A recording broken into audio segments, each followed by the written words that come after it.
ibihe byiza nanone inshuti bakunzi bacu ni roko sitorizi mu makuru n'ubundi akomeye cyane akomeje kugenda avugwa.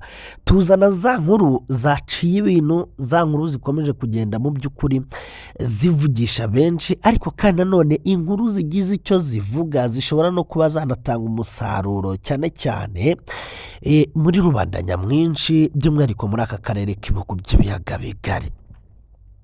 Hari inkuru rero ubu tuvugana yatangiye guca ibintu. Ubutumwa bwatangajwe mu ndimi z'igifaransa, bivuze ngo hari abantu bamwe na bamwe baba batarwisanzuyemo, ariko ndi kubona byabaye binini cyane, abantu bamwe batese u Rwanda rwaba rwatangiye gusaba imbabazi Kongo mu buryo bumwe cyangwa ubundi. Ati iki ni ikimenyetso cyo guca bugufi. Abandi batese u Rwanda baba babirutegetse, cyangwa se u Rwanda ni uku nguku rwabaye, ni uku nguku ubundi ibintu byakagenze. Abantu bati ni gute abavugizi babiri ndetse na minisitiri w'ububanyi n'amahanga w'ubutwererane bw'u Rwanda bashobora kuvuga kuri futuboro ko batari basanzwe bayivugaho? Ni igiki cyabaye? Byagenze gute? Iyi fair play ni ibiki? Icyo nshaka kuvuga rero, ubwo ndaje mbibabwire neza. Yolande Makolo, umuvugizi w'u Rwanda, Nduhungirehe, minisitiri w'ububanyi n'amahanga n'ubutwererane w'u Rwanda, Uwera Jean Maurice, umuvugizi wungirije wa guverinoma y'u Rwanda, bagize gutya bavuga ku ntsinzi yagejeje Repubulika Iharanira Demokarasi ya Kongo mu gikombe cy'isi.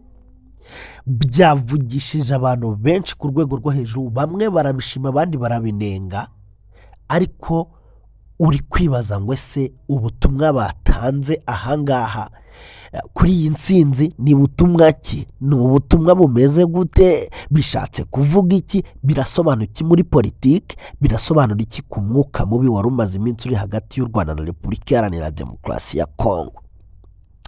Bamwe bati burya Amerika yabategetse, bavuze ni ibintu byinshi cyane. Ikindi kandi abanyekongo babyakiriye bate? Ku mbuga nkoranyambaga abanyekongo ubu butumwa babwakiriye bate? Natangiye kubona bamwe bavuga ngo mutureke, ntabwo ibyo bintu twebwe umva, ni ibintu byinshi cyane birimo biravuga kuri ubu butumwa, ariko se uri kwibaza ngo ni ubutumwa bumeze gute? Ariko kandi nanone abantu babuvuzeho iki? Mbere yo kubabwira ibyo abantu bagiye bavuga cyane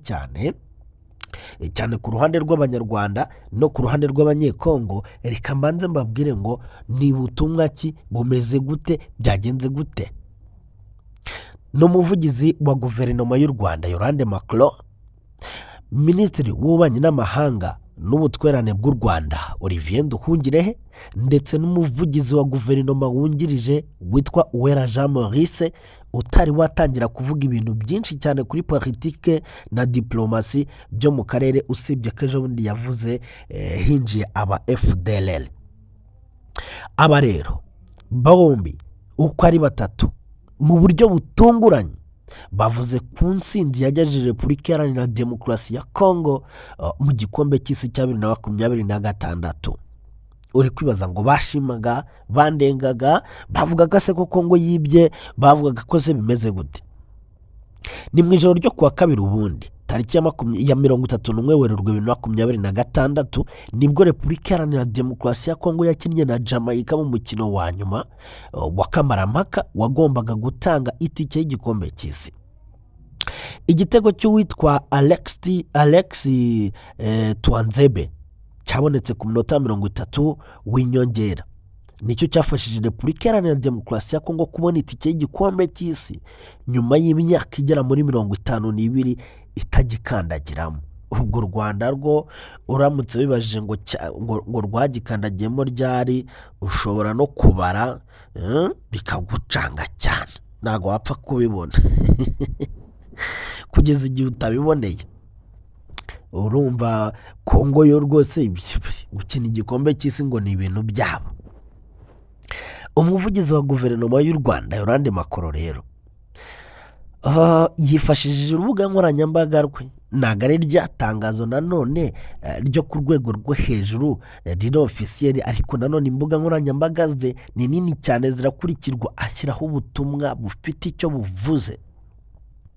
Yafashe imbuga nkoranyambaga ze ashimira iki gihugu ndetse anakigira inama yo gufatirana aya mahirwe ngo mu kubaka ubumwe bw'igihugu cyangwa se bwa bene gihugu. Abantu aha ngaha nibo bahise batangira no kuvugira kuri komenti karahabutaka, ngo n'ubundi ngo ntabwo yakwiburira ngo aka kantu gatambitsemo ngo hari icyo kavuze ngo kandi kiremereye muri politiki, ngafashe iby'imyidagaduro n'imikino ahita bihuza na politiki diregiti. Uri kwibaza uti ubutumwa bwavugaga gute? We ubwe yagize ati mu rurimi rw'urufaransa ariko turagenekereza mu rurimi rw'ikinyarwanda. Ugenekereje mu rurimi rw'ikinyarwanda yanditse agira ati umupira w'amaguru ni mwiza cyane kuko ikipe yo mu gihugu cy'intara nyinshi mu ndimi nyinshi n'amateka menshi yambaye umwambaro umwe ituma igihugu cyose kigera ku nzozi. Mbanze mbabwira akantu, hari amakuru avuga yuko hari abakinnyi barimo hariya muri iriya kipe bakabaye baraje gukinira ikipe y'u Rwanda, bakabaye ari ikipe y'u Rwanda, ariko ngo Kongo yakoze diru kera cyane, aba bantu irabafata bakaba bari gukinira ikipe yabo. Bivuze iki? Usanga umubyeyi umwe wenda w'umupapa ari umunyarwanda, umunyekongo ari umugore, kandi ibyo biremewe. Umwana aba agomba gukinira, cyangwa se abenshi ni abagabo, aba agomba gukinira igihugu ashaka, ariko bisaba ko icyo gihugu kidiringa. Utumva rero avuga ngo intara nyinshi, ubwoko bwinshi, nako ubwoko ntabwo yigeze abushyiramo, nari mubeshyeye, intara nyinshi, amateka menshi, ngo kuba bambaye umwambaro umwe ni byiza cyane. Nuko arakomeza agira ati uwo mwuka wo gukorera hamwe ni mwiza ku buryo wanaguranwa urwango, mukomerezaho. Uyu si Yolande Macron wenyine rero, we n'ubwo butumwa yatanze buvugisha benshi. Ndaza guca mu bitekerezo gakeya. Usibye Yolande Macron rero, umuvugizi wa guverinoma y'u Rwanda nanone Uwera Jean Maurice wungirije, nawe yagaragaje yuko Repubulika Iharanira Demokarasi ya Kongo ihagarariye Afurika.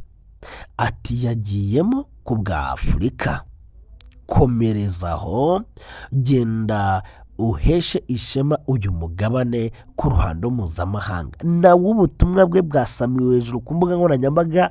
Abantu bamwe we bari banagize ngo hararibeshye, bavuga bati nyamara wowe ushobora kuba uhubutse utazi n'ukuntu ibintu bikorwa, ntabwo uzi ko u Rwanda na Repubulika Iharanira Demokarasi ya Kongo urwango ruremereye cyane. Ntabwo abantu biyumvishaga yuko ubundi hari umuyobozi w'u Rwanda wa Felesita Repubulika Iharanira Demokarasi ya Kongo. Bikanze rero, ariko ubu tuvugana bamwe barimo barabishima cyane. Saba ngaba gusa rero, kuko umugabo witwa Olivier Nduhungirehe we usanzwe yandika amagambo akomeye cyane, ndetse utajya ushyiriramo imiyaga na rimwe Repubulika Iharanira Demokarasi ya Kongo, nawe yazahita akoze baba muri wino atereka kuri X. Minisitiri w'Ububanyi n'Amahanga n'Ubutwererane w'u Rwanda Olivier Nduhungirehe we yashimiye nawe Repubulika Iharanira Demokarasi ya Kongo, yerekana yuko igihugu mu by'ukuri ngo abanyarwanda iki gihugu abanyarwanda bishimiye ndetse bashyigikiye kujya kwabo mu gikombe cy'isi. Ati kubona itike yo gukina igikombe cy'isi cya 2026 kuri Leopards. Leopards ni ikipe yabo ya Repubulika Iharanira Demokarasi ya Kongo. Ati bifite impamvu ebyiri. Ese ni izihe? Ati ni itike ya mbere mu gihugu muri kimwe cya kabiri cy'ikinyejana, imyaka 52 nyuma y'uko yari Zaire y'Ubudage ibaye igihugu cya 10 kibonye itike y'amateka ya Afurika mu irushanwa ry'igikombe cy'isi. N'ubundi nawe yashakaga kuvuga ko kera Zaire yagiye gukina icyo gikombe cy'isi yitwaga Zaire yari inayobowe n'Abadage. Bivuze ngo aravuga ati noneho ikipe itayobowe n'Abadage ati iyi ni achievement, iki gihugu ntabwo kiyobowe noneho n'Abadage, iyi ni achievement yo ku rwego rwo hejuru. Arakomeza ati twirengagije umutekano mu karere, ntago yakabura. Ati twirengagije umutekano mu karere, abanyarwanda benshi bari bategereje Leopards, ikipe y'igihugu bamwe bavukiyemo. Wumve ka kantu nakubwiraga ko akantu k'abasore barimo barakiniramo hariya kagenda kagarukamo. Ati ikipe y'igihugu bamwe bavukiyemo cyangwa se nanone mu karere kabo bashyigikiye kuva mu buto bwabo. Barakomeza bati komereza aho ngaho Leopards, ku itike wari ukwiriye n'amahirwe masa mu gikombe cy'isi cya 2026. Ntagahakanye yuko Leopards itabikoreye, aravuga yuko yari ibikwiriye ndetse ayifuriza amahirwe masa. Mu by'ukuri rero tugenda tugana ku musozo w'ubutumwa bwo n'ubwo ngubwo. Repubulika Iharanira Demokarasi ya Kongo yisanze mu itsinda ry'igikombe cy'isi kizabera muri Leta Zunze Ubumwe za Amerika, Mexique ndetse na Canada kuva tariki ya 11 Kamena 2026 kugeza tariki ya 19 Nyakanga. Imikino byayo ikaba izabera mu mijyi nko Houston muri leta ya Texas, aho mu by'ukuri izahera nanone muri Portugal, ikurikizeho muri Colombia, izahera kuri Portugal ikurikizeho Colombia. Ni ibihugu bazakina, noneho ibone kuzakina na Uzbekistan.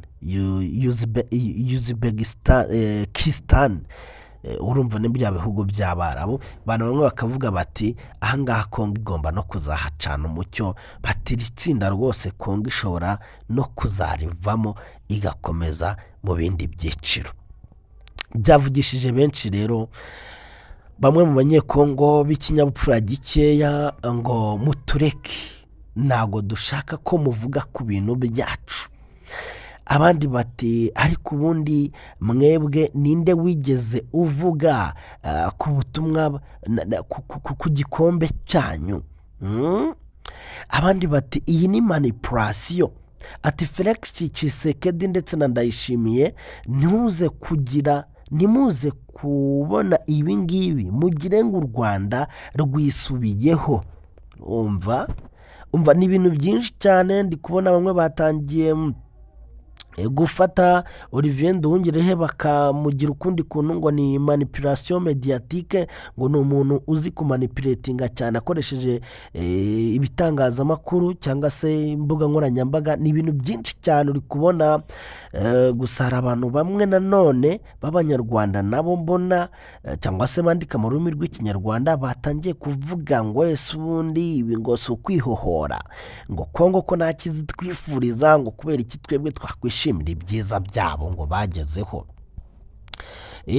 Hari nk'ubu hari abantu bamwe barimo baratanga ubutumwa bwiza, nk'uyu nguyu witwa Agaciro ati congratulation kuri Kongo kandi tubifurije kugera kure, bazahesheje Afurika. Undi witwa Ukuri ati igikombe cya Africa Series 2026 u Rwanda rwatwaye Repubulika Iharanira Demokarasi ya Kongo yo yakivuzeho iki?